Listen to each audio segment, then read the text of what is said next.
Assalamualaikum warahmatullahi wabarakatuh. Perkenalkan, nama saya Nina Lufiana dari kelas 6 DPIM dengan NIK 140122000042. Video saya kali ini tentang dasar-dasar jaringan komputer untuk memenuhi tugas dari dosen pengampu kami. Jaringan komputer adalah kumpulan komputer yang terhubung untuk berbagai sumber daya dan informasi. Manfaatnya mempermudah komunikasi berbagai sumber daya dan meningkatkan efisiensi. Di era globalisasi ini, perkembangan jaringan komputer dari kabel tembaga ke fiber optik dan koneksi nirkabel berkecepatan tinggi. Lalu ada komponen jaringan, ada perangkat keras, perangkat lunak, dan media transmisi. Perangkat keras terdiri dari router, switch, modem, NIC, repeater, bridge. Lalu perangkat lunaknya ada sistem komputer jaringan, protokol, dan aplikasi. Media transmisi terdapat kabel UTP, fiber optik, dan gelombang radio. Lalu ada jenis-jenis jaringan komputer, yaitu ada WAN, MAN, dan LAN. WAN adalah jaringan luas antar negara atau benua. MAN adalah jaringan menghubungkan beberapa LAN dalam kota. Lalu ada LAN, jaringan lokal dalam area kecil. Lalu ada topologi jaringan. Dari topologi jaringan itu terdapat ada 5 topologi jaringan, yaitu bus, star, ring, mesh, dan tree.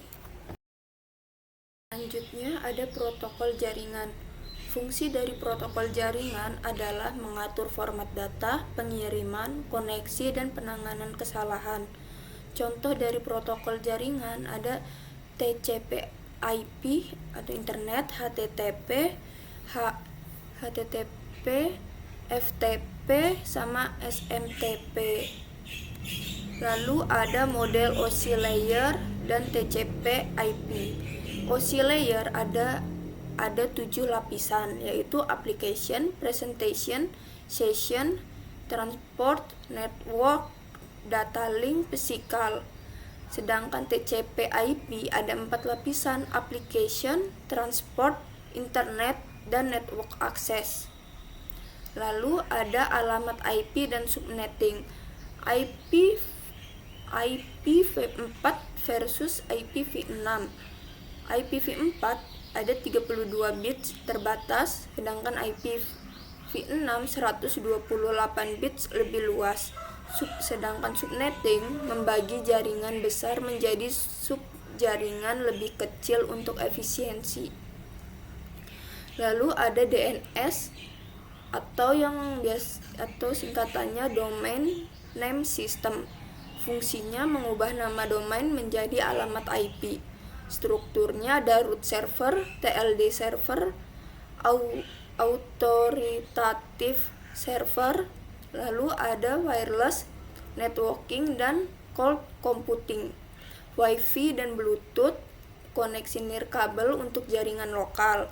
Sedangkan cloud computing, layanan berbasis internetnya ada Internet of Things atau IoT yang berfungsi menghubungkan perangkat fisik internet untuk otomatisasi dan analisis data. Lalu ada troubleshooting jaringan, metode diagnosa, bottom up, top down, divide and conquer, substitusi komponen. Lalu ada toolsnya ping, traceroute, wireshark, netstat, nslookup, dan ipconfig. Praktik dasar jaringannya adalah konfigurasi IP address statis atau dinamis, pengujian koneksi menggunakan ping dan traceroute, dan analisis paket data menggunakan wireshark. Sekian dari saya untuk rangkuman dasar-dasar jaringan komputer. Kurang lebihnya mohon maaf. Wassalamualaikum warahmatullahi wabarakatuh.